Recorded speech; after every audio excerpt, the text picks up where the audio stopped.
Hello, hello, welcome back to Let's Talk H.P. Lovecraft. If you've not subscribed to our channel yet, please do.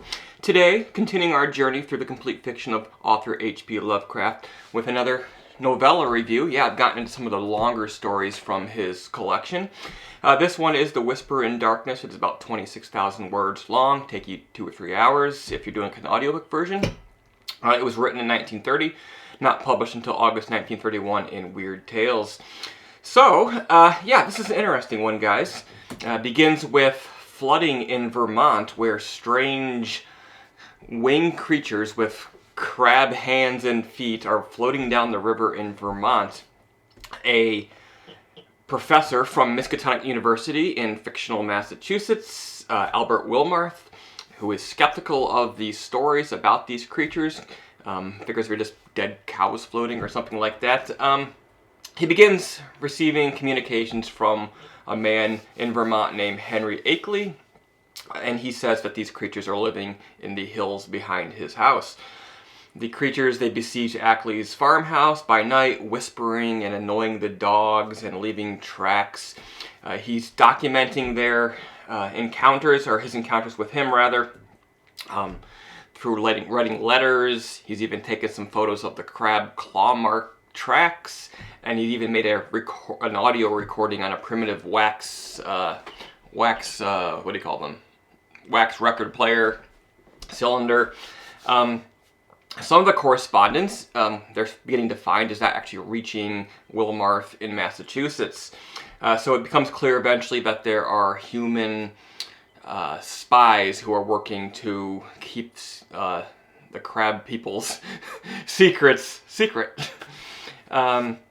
Akeley eventually reaches a breaking point. He's about to flee to California to live with his son. He thinks he can't stand his farm anymore. His dogs are dead. The harassment becomes even worse. But suddenly he has a change of heart. He claims that he's made contact with the creatures and that he had it all wrong. They're actually benevolent beings from beyond the known universe. And that this mountain has been their outpost on Earth for longer than humanity has existed, and that it's actually we who have encroached on their territory. He then asked Wilmarth to visit him and bring all the evidence with him from Massachusetts. Wilmarth finally arrives, but Akeley is sick. He sends somebody to pick him up at the train station. When he gets to the house, Akeley is in his dark office room, reclining in a chair, face hidden, talking with a wheezing, whispering voice like this. And he basically explains that the beings have the ability to put human brains into mechanical cylinders, so which they can take them and travel across the stars with them and see their wonders and live on forever like that. And that soon Wilmarth, or Akeley himself, will be able to do that, and that he hopes that Wilmarth will go with him. He actually has a conversation with a mechanical voice coming from a cylinder. It's basically like a talking can of beans. During the night, Wilmarth, he's sleeping upstairs, or trying not to sleep rather. He begins to hear voices. There's a heated conversation going on downstairs between the mechanical voice and between these creatures. He flees the house in the night after the conversation dies down, of course without any of the evidence. We later learned that when he went down to the study, Akeley had vanished.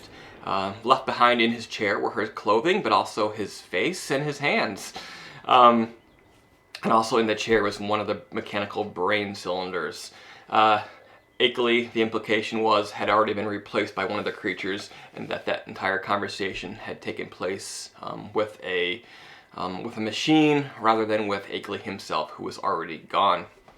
Okay, so this is a rather interesting story. I mean, it's a story that I want to love, but it is, even by Lovecraftian standards, a little bit corny. The problem is this mixture of like mechanical, electronic sci-fi, and then the more biological, spiritual element of it. The idea that these creatures are from across space and time, and they have these abilities. Their would say their advanced technology seems like magic to us. That works. But then once he starts throwing in this idea of mechanical brain cylinders, spitting back robotic voices of people who have been transferred into them, that's just, it didn't fit. But it makes sense. At this point in his career, Lovecraft was moving into a more sci-fi type thing. He'd recently done The Color Out of Space. That one comes to mind, of course.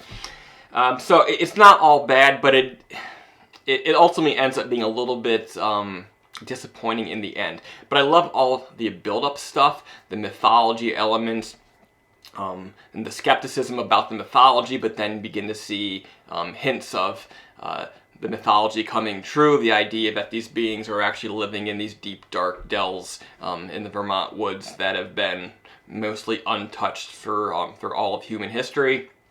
That stuff I like. And even after they start having correspondence, it's pretty neat how you hear about these attacks on Akeley's house. Feels very much like, I would say, like the movie Signs from M. Night Shyamalan. Kind of reminds me of that, where the aliens are probing the house, and it could be a very scary movie. Of course, if you got past that point in the story and then started showing like electronic cylinders carrying brains, I think it would probably significantly lower your cinema score, you know, if you're to do that in a movie. So if I were to do a movie of it, I would leave out the brain cylinder shit. But otherwise, it's a pretty cool story, guys. Not one of Lovecraft's best in its entirety, but taken the first, say, 70% of the story, I think then, yeah, it's actually probably one of his better stories. Shades of Stephen King, who was, of course, inspired by Lovecraft. But, of course, it's also, even with the brain cylinder shit, it's another sign of Lovecraft being significantly ahead of his time. He was writing this in the 20s and 30s. Yes, science fiction in its primitive form had existed for several decades before that with H.G. Wells and guys like that. But the stuff he's writing in the 20s and 30s could just about fit with modern science fiction. And yeah, there was one more point I was going to make, just slipped my mind. So before I drag this out any longer, I'm just going to end it right there, guys. Thanks for tuning in. If you've read this story, if you liked it, if you liked this review, give this video a thumbs up. As always, please subscribe. And as always, until next time, keep it creepy.